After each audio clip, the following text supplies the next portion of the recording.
এখন বর্তমানে তাজিয়ার মিছিলে যেগুলো হয়, কথা বুঝে আসছে? এই তাজিয়াটা কিন্তু, তাজিয়ার মিছিলে যেগুলো হয় এগুলা কিন্তু এজিদিরা করেছিল, ঢোল বাজিয়েছিল। কারা?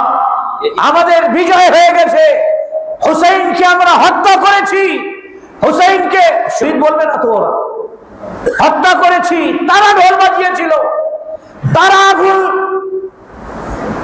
মশাল মিছিল করেছিল। আর হুসাইন রাদিয়াল্লাহু আনহুর নাম দিয়ে আগুন খেলা করে, ঝর্ণা খেলা করে, ঢোল পিটায়। আরে কমবখ্ত, তোর আব্বা মারা গেছিল, তুই কি ঢোল বাজাচ্ছিলিস?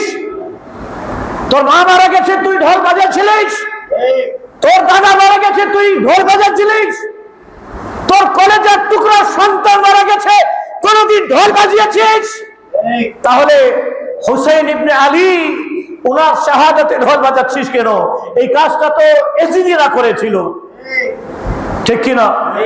এই কাজটা কারা করেছিল? এজিদিরা করেছিল, আনন্দ মিছিল করেছিল, ওরা ঢোল বাজিয়েছিল।